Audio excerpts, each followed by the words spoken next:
It's a very great privilege to welcome all of you here on behalf of our trustees and Katie and myself. The evening represents a really significant milestone for LGCM and for changing attitudes. Our new identity as One Body, One Faith will be a transition that's more a process than a moment. So tonight isn't an awards evening so much as a celebration of every single one of you.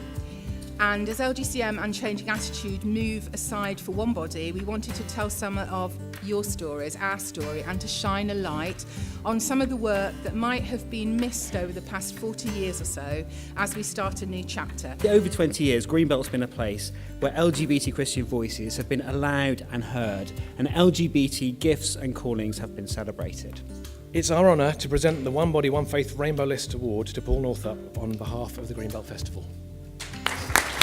So on behalf of a sea of others at Greenbelt who stand behind me, past and present, my heartfelt thanks and encouragement to One Body, One Faith as they begin their new journey, and to all those wonderfully brave people on the list that's published. So it is a great pleasure and a privilege to be handing over the award to Ruby tonight, who is the embodiment of the habitus, the values of Quest. I'm truly honoured. I thank you so much on behalf of Quest. I've only been a chair of Quest for coming on to my 5th year. The first woman chair at Quest, first non-white person at chair at Quest. So all really, really thank you.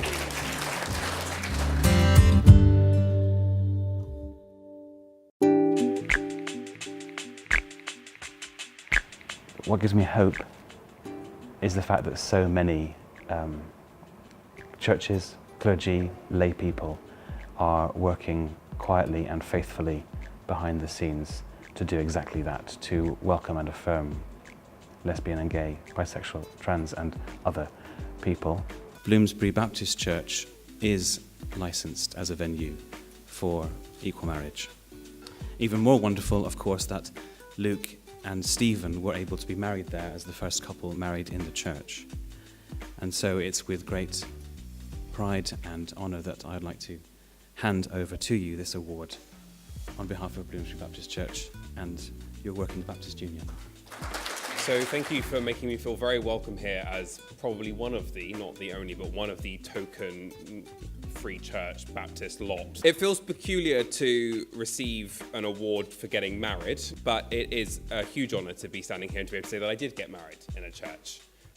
So when I was taken to church at the age of 7 by primary school, I didn't know that that was going to be the first chapter of the rest of my life. I went to church and we did a workshop on baptism, and I didn't really listen. I was more interested in playing with the glitter. I felt like everything that was happening at that time just stepped aside. I ran down to the vicarage and I said, "What are you doing on Easter Sunday?" Because that was the only religious day I could think of. And she said, "I'm working." And I said, "All right, no worries."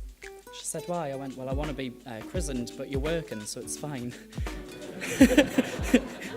Being here tonight has actually changed that megabus journey to a first-class journey. I'm on the list because I think that the church worries far too much about what people ordained or lay are doing in bed rather than whether they've got a bed to begin with at all. In Matthew 22, I think it is, it tells us, love God and love your neighbour. And that's kind of what you have to do, and that's what I plan on doing. That's why I thought that this list was a really good thing. All kinds of different people come to the Christian Fellowship. We're ecumenical, so Anglicans, Methodists, Baptists, Catholics, people who don't go to church, all age ranges, and we seem to have at the moment quite a broad range of kind of lesbian, gay, bisexual, transgender people as well. So we really are quite a broad mix, which is nice actually, really nice. It's a really great group, we get on really well, we have a laugh. And actually it's quite nice to have a safe space where you can be completely who you are and say what you want and not fear being judged at all.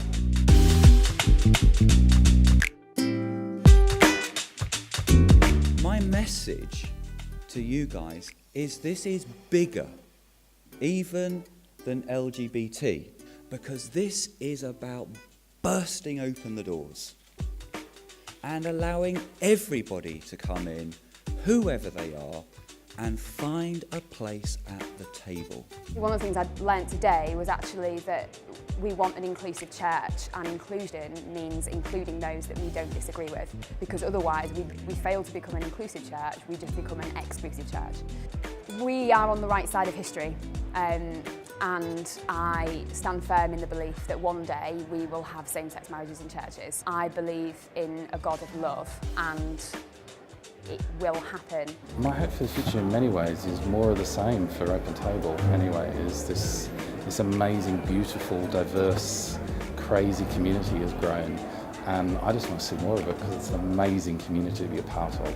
So we still have a lot of work to do, but it is so humbling and so wonderful to be in a room right now full of people that are dedicated to that work, to seeing a future in which people like me, like you, who are called to ministry in whichever context they find themselves in, will never have to go through the pain and the suffering that we ourselves have been through.